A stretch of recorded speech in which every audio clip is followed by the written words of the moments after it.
Obrigado, Nádia. Uma boa tarde a todos os participantes do nosso 7º workshop de Cosmologia e Astrofísica da Unifesp. Então, começando a nossa sessão, nossa primeira importantíssima palestra com a professora Thaisa Stock-Bergman, da Universidade Federal do Rio Grande do Sul. A professora doutora Thaisa Stock-Bergman é chefe do grupo de pesquisa em astrofísica do Instituto de Física da Universidade Federal do Rio Grande do Sul, em Porto Alegre. É membro da Academia Brasileira de Ciências, da Academia Mundial TWAS e pesquisadora 1A do CNPq. Em 2015, recebeu o prêmio L'Oréal Unesco for Women in Science e, em 2018, a Medalha Nacional do Mérito Científico, pelo seu trabalho no estudo dos buracos negros supermassivos e sua interação com as galáxias. Ainda o tema central da sua pesquisa atual. A palestra da professora é intitulada Buracos Negros Supermassivos, os monstros que habitam o centro da galáxia. Professora Thaisa, passo-lhe a palavra. Muito obrigado por aceitar nosso convite. Boa tarde a todos, é um prazer estar aqui para falar sobre buracos negros, meu assunto preferido, e agradeço, então, ao convite de vocês. Então, vamos passar para a palestra, vou dividir aqui, apresentar minha palestra.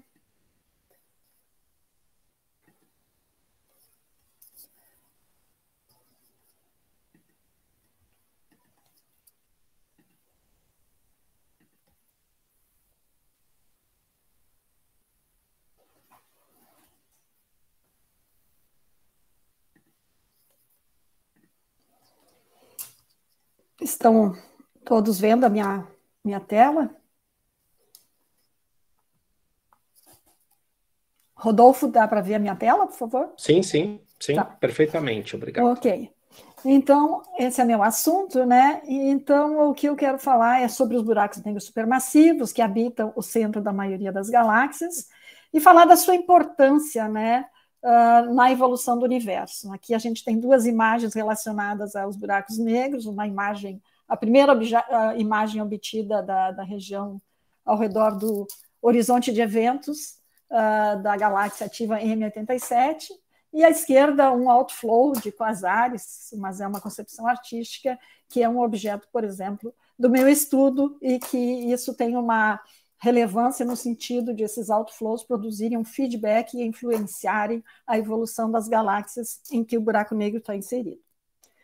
Então, a gente sabe, a partir do Hubble Ultra Deep Field, né, que é o campo ultra profundo do Hubble, que o universo visível tem mais de 100 bilhões de galáxias.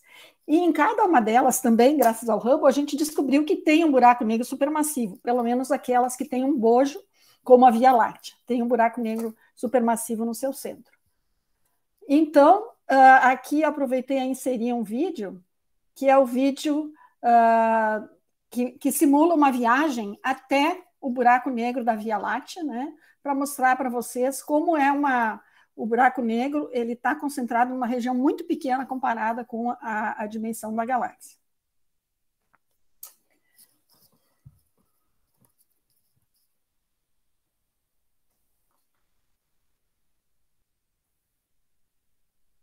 A gente parte de uma imagem realística da Via Láctea, né? Quer dizer, a imagem que a gente vê daqui, das bordas da Via Láctea, onde nós estamos, onde o Sol está, e estamos penetrando ao longo do plano até chegar lá no centro. Então, a gente vai vencendo várias escalas de distância até chegar lá no bojo da galáxia, e bem lá no centro é que a gente vai ter o buraco negro, né?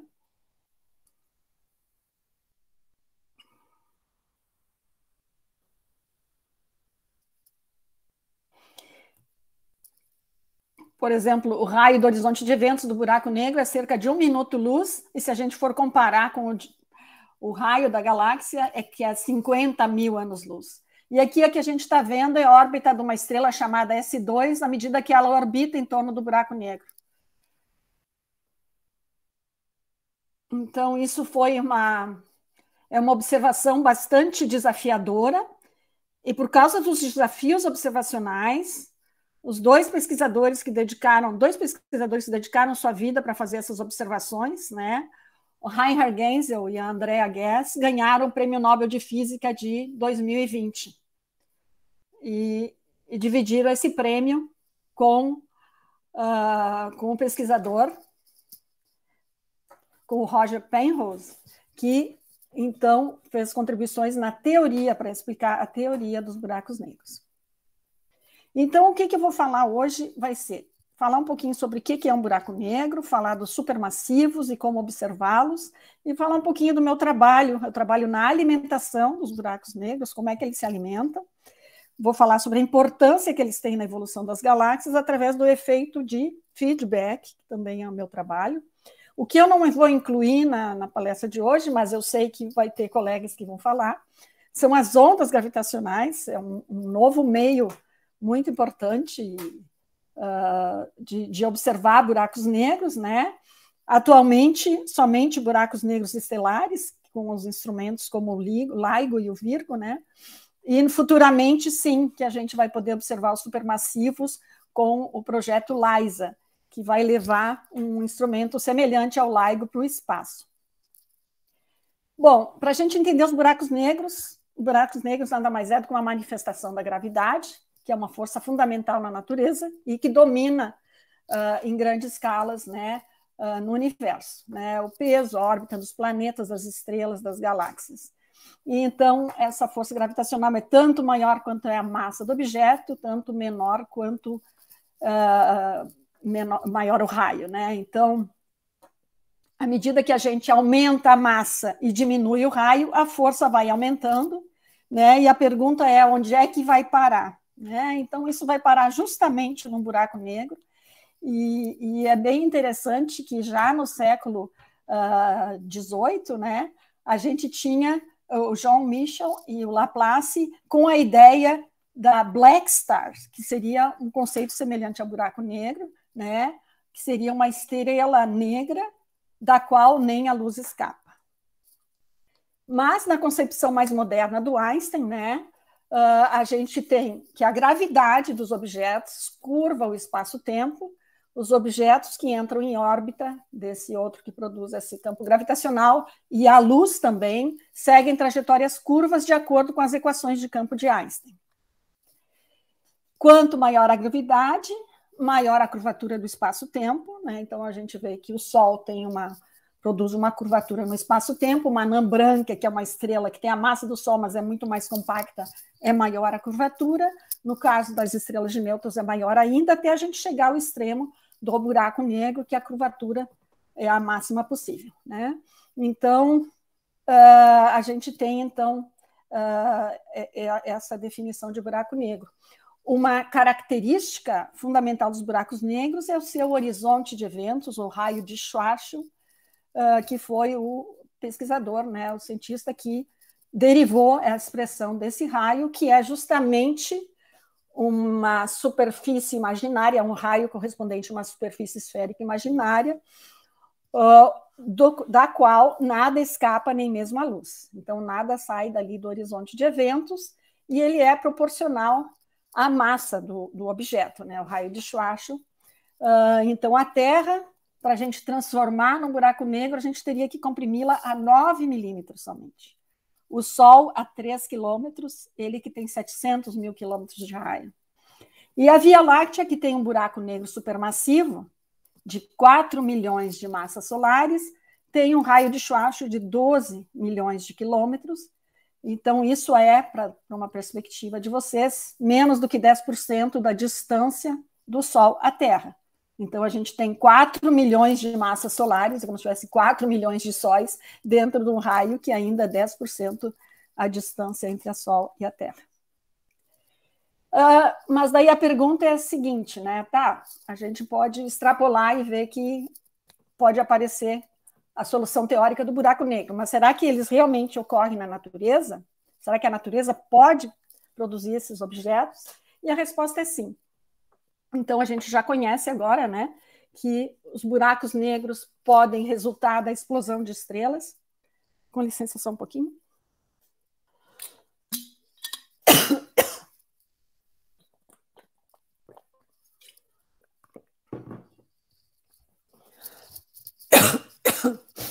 desculpem.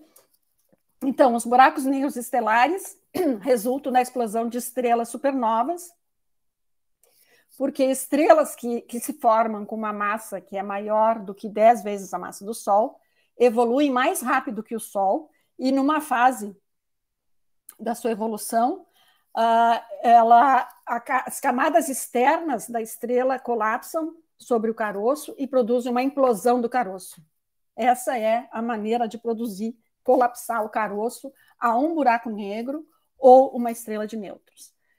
Considerando o que a gente conhece de evolução estelar, a gente estima que existam cerca de 100 milhões de buracos negros estelares na Via Láctea. A gente ainda está investigando melhor os buracos negros de massa intermediária, que é massas entre os estelares e os supermassivos, e os supermassivos são aqueles que têm massas de 1 milhão a 1 bilhão de vezes a massa do Sol, aproximadamente. Então, falando dos buracos negros supermassivos, eles têm massas, né, como eu falei, 1 milhão a 1 bilhão de massas solares, e eles estão no centro da maioria das galáxias, pelo menos as galáxias que têm um bojo. E quando é que eles se formaram? A gente tem evidências observacionais que eles se formaram praticamente junto com as galáxias no primeiro bilhão de anos de vida do universo, né? Cerca de 13,5, 13,4 bilhões de anos atrás. Né? Então, aqui a gente tem um esquema da evolução do universo, você já deve conhecer isso aí, né? Que foi produzido pelos pesquisadores do WMAP, onde a gente mostra que o WMAP mostra a distribuição da radiação de fundo do universo. Então, o universo começou com o Big Bang, depois a gente teve a Era da Escuridão, a gente teve a primeira luz, né? Que deve ter surgido nos primeiros centenas de milhões de anos do universo. Depois a gente tem um pico de formação de estrelas e também de crescimento dos buracos negros, e depois a gente tem uma fase que a gente chama de shutdown, em que a atividade de formação de estrelas e mesmo a atividade nuclear dos buracos negros foi decaindo, né? Até a gente estar na época presente, o universo expandindo e atualmente expandido aceleradamente. Bom, sobre os buracos negros supermassivos, né? Como é que a gente consegue observá-los? Em geral, a gente observa quando eles estão ativos, e isso envolve a presença de um disco de acreção, que é o disco em que a matéria que é capturada por eles fica orbitando antes de cair no buraco negro. Né? Então, aqui a gente tem uma ilustração, na verdade, é um modelo bem realístico de como é um disco de acreção em torno do buraco negro, e esse disco, então, ele está aqui visto de perfil, mas a gente vê a parte de cima e de trás, e a parte de baixo e de trás, pelo efeito de lente gravitacional, né? Pela a forte curvatura da luz que vem da parte de cima e de baixo do disco ao passar pelo buraco negro. Bom, as primeiras observações, né, podem ser ditas indiretas, da existência dos buracos negros foram a existência dos quasares, que são os objetos mais luminosos do universo e foram descobertos nos anos 50, 1950, né? Como fontes de radiofrequência, e quando foram olhar no óptico, no telescópio óptico, viram que parecia uma estrela, daí ganhou esse nome, quasar, Quasi-Stellar Radio Source. Né? Mas quando se descobriu qual era a distância desses objetos, se chegou que eles eram extremamente luminosos, uma luminosidade equivalente a 1000 vezes a luminosidade da Via Láctea inteira, a nossa galáxia inteira. Né? Então, era uma coisa muito peculiar, e a partir de 1990, com observações da qualidade que só o Hubble pode mostrar, o telescópio espacial Hubble mostrou que eram núcleos de galáxias. Então, a gente via nas imagens do Hubble uma nebulosidade mais fraquinha, que era ofuscada pelo brilho da luminosidade central, né? Devido ao fato de que observações terrestres, a qualidade da imagem faz um borrão desse ponto central mais brilhante. E não permitia que a gente via a galáxia ao redor. Então, hoje em dia, com as imagens do Hubble, e melhora a nossa qualidade de imagem, a gente já sabe que é o centro de uma galáxia onde estão os quasares. Então, de onde vem toda a energia que chega a ser 1000 vezes de uma galáxia inteira? Então, a ideia é a energia de conversão da massa capturada, que libera energia gravitacional e acaba transformando isso em energia luminosa, ventos e jatos, né? Então, aqui seria uma explicação, né? Aqui a gente tem uma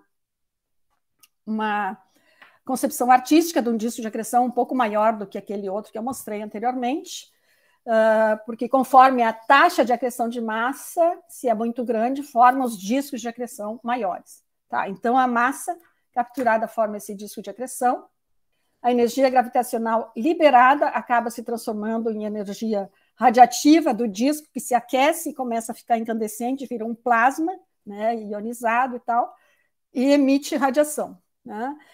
Também pode surgir jatos colimados por campos magnéticos e também muitas vezes saem ventos aqui do disco que não está ilustrado aqui. Quando a gente calcula a energia liberada devido a esse queda gravitacional em direção ao buraco negro, que ocorre ali nesses sistemas, a gente vê que é 10% da massa de repouso vezes C ao quadrado, né? 10% da energia de repouso da massa capturada se transforma em energia luminosa dos jatos, etc. Então, é uma alta eficiência que a gente pode, e que pode explicar a luminosidade dos quasares, essa grande luminosidade que é milhares de vezes a luminosidade de uma galáxia, né?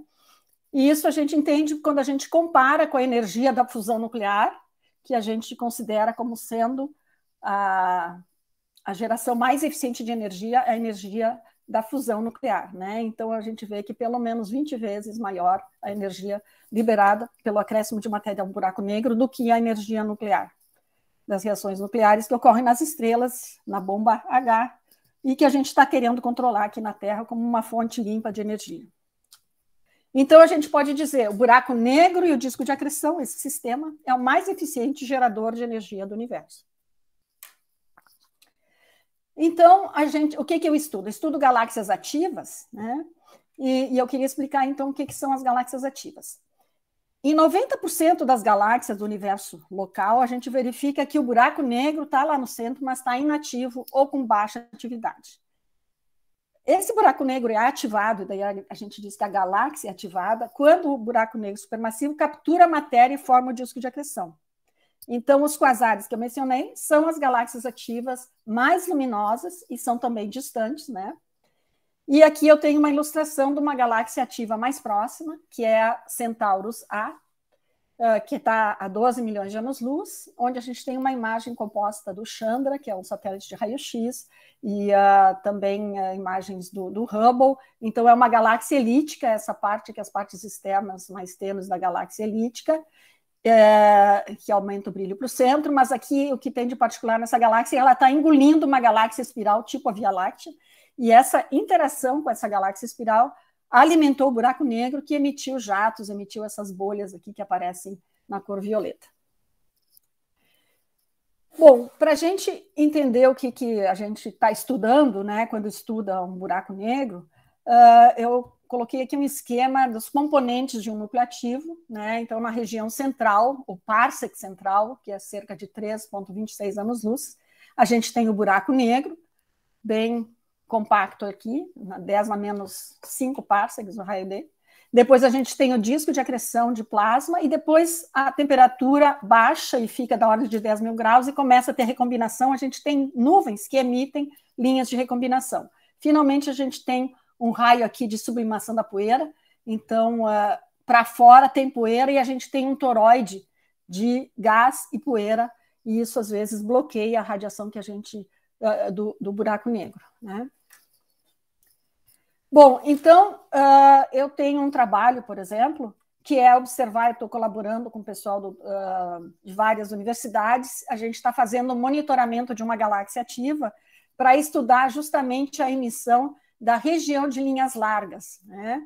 Então, a gente está usando o Hubble para fazer espectroscopia, aqui é uma concepção artística, dessas nuvens que, no fim das contas, elas alimentam o disco de acreção, e que vai alimentar o buraco negro, mas também ocorrem ventos aqui no disco, e também parte das nuvens estão saindo para fora. Então, a gente está observando isso para inferir a massa do buraco negro e também entender melhor como é que é o processo de acréscimo de matéria até o disco de acreção.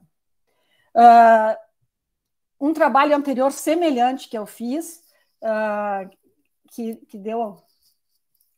dois alunos meus fizeram tese nesse trabalho, foi observar justamente essa região das nuvens ao redor do disco de acreção numa galáxia NGC 1097, e a gente descobriu, na verdade, era uma galáxia muito pouco ativa. A gente, sem querer, descobriu uma contribuição de várias nuvens da Broadline Region, né, dessa região que circunda o disco de acreção, na forma de um disco achatado, com raio da ordem de 500 raios de Schwarzschild, e a gente descobriu que na verdade, é um anel, né, que tem o disco de acreção no meio, é um anel de gás ionizado, e a gente conseguiu observar como é que ele se comportava, né? Então, isso aqui é uma simulação que a gente fez, um cartoon, como é que as nuvens estão distribuídas, né? Então, elas estavam distribuídas e tinha um brilho grande mais para fora, essa mancha vai precessionando aqui no disco, a gente teve um aumento e uma diminuição desse, eu falo disco, mas é anel, né? E isso é o que a gente observa, isso aqui é um espectro na região da linha H-alfa, e essa estrutura aqui que tem dois picos, a gente chama duplo pico, né? Justamente é a emissão das nuvens que estão nesse disco que a gente enxerga um pouco inclinado, e daí a parte que se aproxima de nós produz uma emissão desviada para o azul, a parte que se afasta, uma emissão desviada para o vermelho. Então, isso aí é um tipo de trabalho que eu já fiz, e agora a gente está evoluindo para esse outro trabalho, em que a gente está observando raio-x e observa a reverberação, digamos, do núcleo, da emissão do núcleo nas nuvens da Broadline Region. Para ilustrar aqui os instrumentos que a gente usa, né? Então, o SOAR, que é um telescópio que tem um espelho de 4 metros, ele é 30% brasileiro, fica no Cerro Pachón. Eu usei bastante até na descoberta desse anel em torno da NGC 1097, foi usando esse telescópio branco do Cerro Tololo, também tem 4 metros o espelho, e atualmente a gente está usando bastante o Gemini, que é um telescópio com um espelho de 8 metros, né? Então vocês podem ver a minha proporção aqui, né, em relação ao espelho. Atualmente, também, para fazer esse estudo de matéria e acreção de matéria ao buraco negro, a gente está usando também o Atacama Large Millimetric Array, o ALMA, para observar principalmente nuvens moleculares, que também tem muita nuvem molecular aí no centro, perto do buraco negro, e o Hubble, como eu já mencionei aqui. Um outro tipo de trabalho, né, é também usar espectroscopia de campo integral. Isso é uma técnica que o meu grupo, né, a gente tem vários colaboradores num grupo que a gente chama AGNIFS, AGN, Integral Field Spectroscopy. AGN é os núcleos ativos de galáxias, a sigla em inglês, que constituem o buraco negro e toda a região no seu entorno. E a gente usa esse instrumento que é um espectrógrafo de campo integral. Esse espectrógrafo é maravilhoso porque uma vez no passado que eu fazia, observava imagens e espectros. Esse instrumento faz as duas coisas ao mesmo tempo. Aqui a gente tem uma imagem e um espectro de cada ponto da imagem. Então, a gente pode trabalhar com imagens em diferentes comprimentos de onda e pode analisar o espectro de cada ponto da imagem. Então, esses são instrumentos poderosos que permitem a gente estudar o movimento das estrelas, o movimento do gás, a excitação, uma distribuição bidimensional das propriedades, né? Na verdade, é um cubo de dados que a gente chama. Então, o que a gente está observando com esses instrumentos, por exemplo, também interação entre galáxias como sendo a provocadora de jogar matéria para alimentar o buraco negro. Então, a gente está estudando uma sequência de galáxias em diferentes estágios, elas são mega-masers, e a gente verifica que todos esses mega-masers estão em interação, então mega-masers de molécula de OH. Então, a gente tem a concepção, agora está se firmando, de que realmente essas megamésias são uma fase na evolução de uma galáxia em que o buraco negro está sendo ativado, a gente está pegando o momento da ativação, e, na verdade, a gente está conseguindo relacionar o exato momento da ativação ao momento da interação, porque aqui tem diversos graus de interação, então a gente está tentando fazer um cenário de quando que é engatilhado, quando é que começa a atividade através desse estudo. A gente também consegue estudar a cinemática das estrelas. Aqui, blue shift seria as estrelas vindo na nossa direção, red shift elas indo, comparada com a cinemática do gás. Então, a gente consegue ver que, por exemplo, enquanto as estrelas estão orbitando num disco, que aqui é um modelo que a gente faz da órbita num disco, na região central, o gás está fazendo uma outra coisa. Quando a gente compara os dois, subtrai o campo de velocidade do outro, a gente vê que o lado distante está caindo para o centro, o lado próximo também. Então, a gente decretou esse movimento para o centro, e muitas vezes a gente enxerga uma parte central aqui que está em outflow, né? Ou seja, gás saindo também. Então, a gente consegue enxergar todos esses movimentos do gás e das estrelas. Eu não vou ter tempo de falar aqui um review que eu fiz para Nature Astronomy, onde eu coloquei tudo que a gente aprendeu no nosso grupo, desde interações e inflows, movimentos para dentro, até chegar ao buraco negro. Mas a gente para na região bem próxima ao horizonte de eventos, e daí vem aquela observação de 2019, né, do telescópio de horizonte de eventos, Event Horizon Telescope, para justamente o objetivo era fazer uma imagem do horizonte de eventos, e a conclusão que se chegou, para fazer uma imagem desse horizonte de eventos, a gente precisava de um telescópio que tivesse um prato de abertura, um espelho do tamanho da Terra inteira, né, do diâmetro da Terra. Então, se usou uma técnica que se usa muito no ALMA, por exemplo, em radiotelescópios, que é a interferometria, né, ou seja, várias antenas observando o mesmo objeto, e depois o sinal é combinado para conseguir enxergar o horizonte de eventos, que seria equivalente, no caso da M87, essa galáxia ativa que foi observada, a observar uma laranja na Lua, né? E daí surgiu, então, essa imagem que a gente já conhece desde 2019, e em 2020 foi publicada essas imagens, digamos, intermediárias, para mostrar que o gás também está se movendo ali em torno do horizonte de eventos. Então, eu queria passar agora para qual é a maior importância dos buracos negros na evolução do universo. Então, é o seu feedback. O que é o feedback? Justamente a radiação que sai do disco de acreção, os ventos e esses jatos. Então, só para mostrar que os modelos, como essa simulação que eu vou mostrar, a simulação Ilustres, eles consideram o feedback da seguinte forma. Aqui a gente começa com uma simulação do universo aqui, menos de 1 bilhão de anos, e aqui é dominado pela matéria escura, né? A gente sabe que o universo é dominado pela matéria escura, tem 6 vezes mais matéria escura do que matéria visível, e aqui a gente vai vendo como, da distribuição mais uniforme que existia da própria matéria escura no universo no início, ela foi se aglomerando devido à força gravitacional, e aqui a gente está olhando um volume comóvel, né, mostrando que as galáxias estão crescendo, galáxias e aglomerados de galáxias, principalmente nos nós desses filamentos. E daí, lá por 3 bilhões de anos, começa a aparecer o feedback dos buracos negros, e isso está representado por essas bolhas que estão aparecendo aí, né, que são, na verdade, ejeções, outflows que saem dos discos de acreção, né, e jatos. Então, tudo isso é feedback dos buracos negros. Então, essas simulações, como essa Ilustres, elas só conseguem reproduzir a massa das galáxias que a gente observa hoje em dia, colocando esse feedback. Se a gente não coloca esse feedback, essa expulsão de gás da galáxia, as galáxias acabam crescendo demais e formando mais galáxias massivas, bem mais massivas do que a gente vê no universo. Então, o feedback parece ser uma necessidade, né, do universo, pelo menos da necessidade dos modelos físicos do universo para reproduzi-lo adequadamente, né?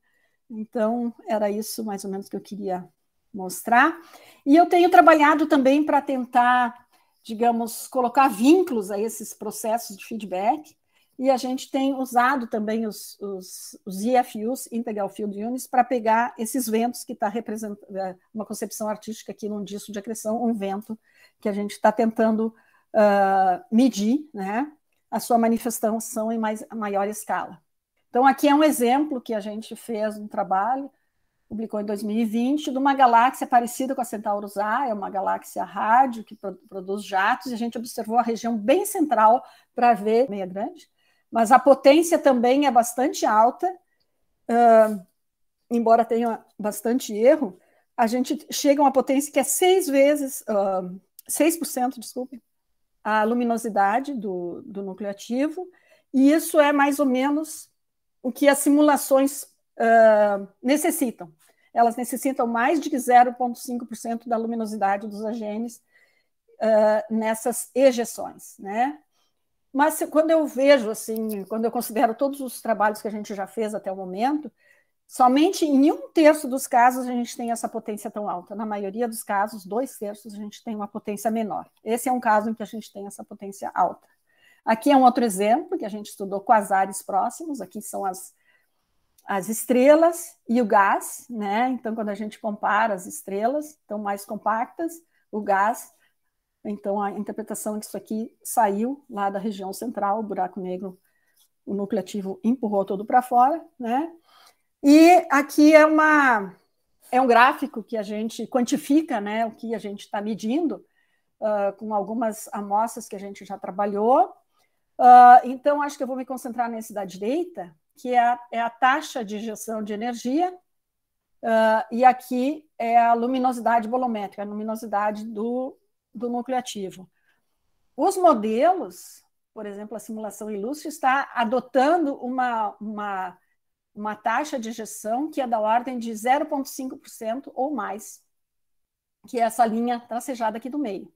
Quando a gente olha as observações, as nossas observações são principalmente essas azuis aqui, algumas roxinhas, a gente está conseguindo valores que tendem a ser mais baixos, né, do que os preditos pelo modelo. Então, isso é uma coisa que a gente ainda está investigando, mas outros autores aqui conseguiram valores mais baixos ainda que nós.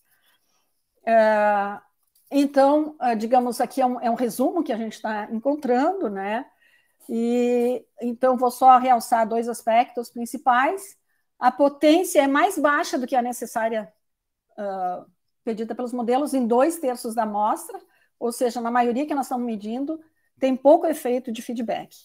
Mas também a gente está agora olhando outras fases do gás, como o gás molecular, que é medido justamente pelo ALMA, que eu já falei, né? Esse observatório em rádio, que observa o gás molecular. E o gás molecular tem mais contribuição em termos de massa de gás do que o gás ionizado.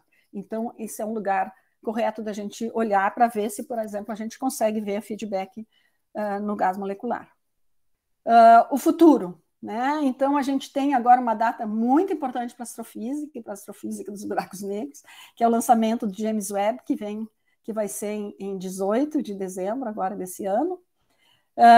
E então aqui o James Webb, ele é bem maior do que o Hubble, que tem um espelho de 2,4 metros. Também ele vai observar no infravermelho próximo, que permite ele observar objetos lá nos confins do universo, uma vez que um dos objetivos principais do James Webb é observar a primeira luz do universo, então ele tem que observar no infravermelho, porque a essas distâncias, e quando a gente está olhando lá para o início do universo, o redshift é muito grande, então a luz que seria no ultravioleta e óptica acaba sendo observada no infravermelho, e por isso que o James Webb foi otimizado para o infravermelho, e ele tem uns espelhos aqui hexagonais, esses segmentos hexagonais, tudo folhado a ouro, né? Então é uma joia astronômica. A gente tem também novos telescópios maiores sendo construídos, o Giant Magellan Telescope, que a USP tem uma participação através da FAPESP, de 25 metros, e tem o ESO, o ESO que está produzindo o Extreme Large Telescope, que vai ter um espelho de 39 metros. é o maior do mundo, né? E com orgulho eu digo que a gente tem um projeto aprovado para ser observado com o James Webb. Esse projeto foi liderado pelo Rogemar Riffel, justamente para a gente observar feedback de buracos negros supermassivos em linhas moleculares. Então, é isso que eu tinha para falar para vocês. Se alguém se interessar pelos meus materiais de divulgação, eu tenho alguns drops astronômicos, onde eu conto um pouquinho, pedacinhos da história do universo, e aqui homepage, Facebook, Instagram e Twitter. E também recomendo essa Universe Song, que é uma música que eu fiz junto com um primo meu, que fez a melodia, eu escrevi o texto, que conta a história do universo, com um vídeo muito legal. Então, se vocês puderem, eu pedi para o Rodolfo divulgar para todo mundo aí essa Universe Song. Infelizmente, eu acho que eu não tenho tempo de mostrar ela aqui, que já estou com o tempo no limite aí, né? Então, eu só tenho a agradecer aí vocês e fico à disposição para perguntas. Ok, Thaisa, muito obrigado pela sua palestra, pela sua apresentação. Pessoal, o link está aqui no chat, eu vou pedir para colocarem o link no YouTube. E aí, vamos para as perguntas, né? Vamos para as perguntas. Então, eu vou começar com as perguntas aqui da sala, tá bom? E depois a gente passa para o pessoal do YouTube. Professor Ademir, por favor. Primeiro, queria parabenizar a Thaisa. Meu colega. Agradecer pela excelente apresentação. E, Thaisa, eu fiquei muito curioso com o resultado que você apresentou, parcialmente baseado em um trabalho seu, de que o feedback de buracos negros parece, as medidas indicam, ser bem menor do que o necessário nas simulações. Uhum. Então, bom, como a minha tendência é acreditar nas observações, eu não acredito em teoria de conspiração. Então, as observações devem estar corretas, são grupos distintos, né, pelo que eu entendi. Sim. Então, a questão é como diminuir o excesso de feedback dos buracos negros nas simulações cosmológicas. Sim.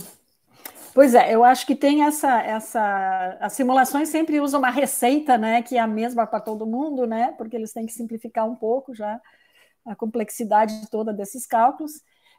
E a gente, então, questiona um pouco isso e a gente vê, na verdade, variações. Existem objetos que têm esse feedback que as simulações propõem, mas é uma minoria, né? A questão também é que os parâmetros físicos, como é que eles são calculados nas observações, também tem uma barra de erro muito grande. A gente depende de hipóteses de inclinação, né? Então, se a ejeção está vindo na nossa direção, se a gente está vendo de lado, se ela é esférica, se ela é colimada, tem uma série de coisas, mas sistematicamente a gente está um pouco aquém da energia e feedback necessário. Por outro lado, como eu falei, eu ainda quero trabalhar mais com dados de gás molecular. Por quê? Porque a gente sabe, quando a gente observa galáxias, que o gás ionizado é uma fração pequena do gás das galáxias. A gente tem gás neutro e tem gás molecular, e o gás ionizado é só aquele mais quente que está no caminho dos núcleos ativos, né? Então, a gente está vendo o gás que está sendo, digamos, ionizado e empurrado, é o que a gente consegue ver. Mas todo esse gás molecular que a gente não está medindo ainda, pode também, parte da energia está sendo usada para empurrar esse gás. Então, a gente tem que medir isso aí.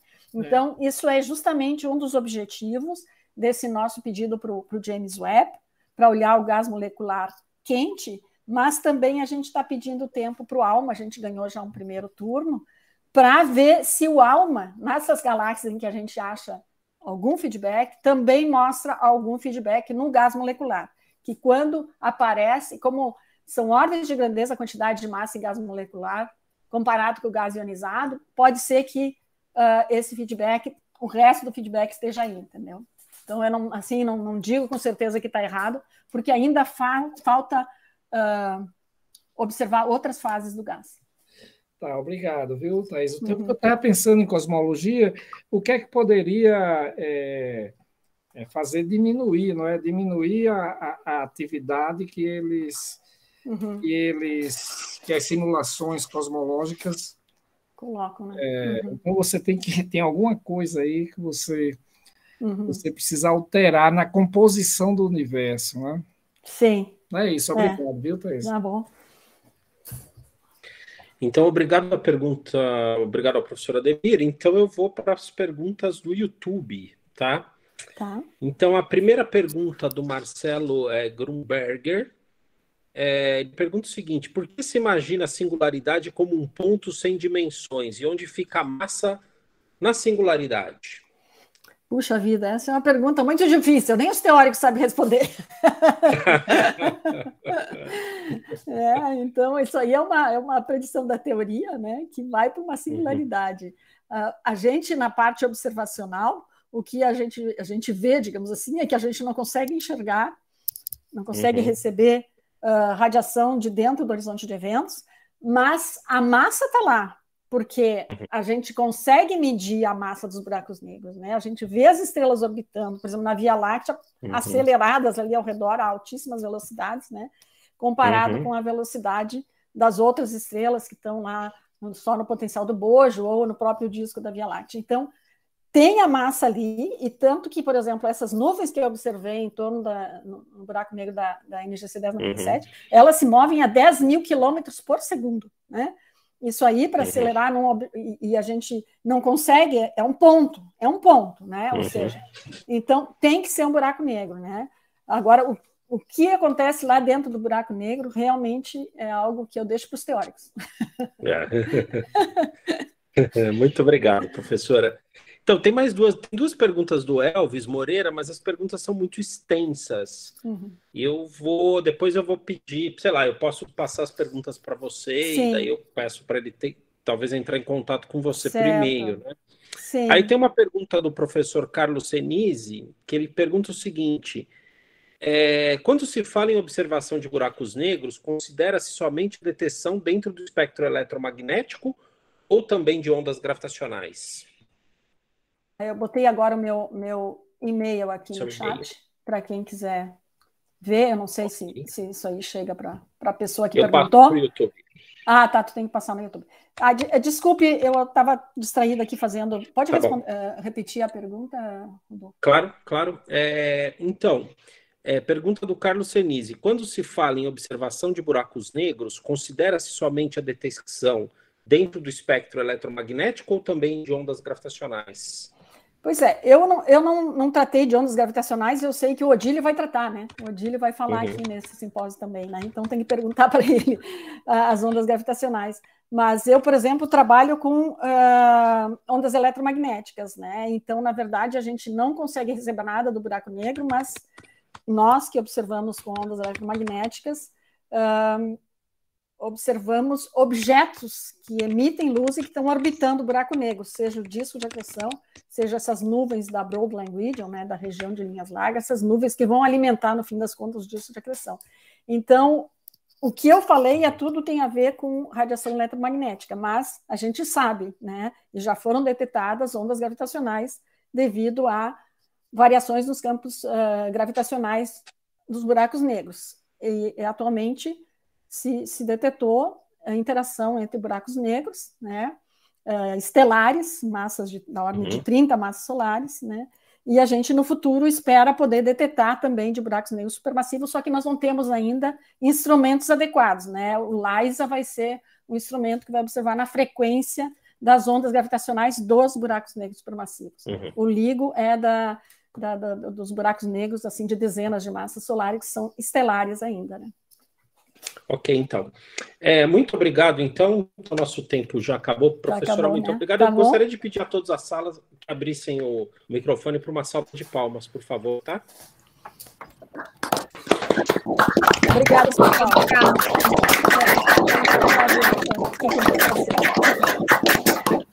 Obrigado, então, professora Thaisa. Tá, tchau. Tchau.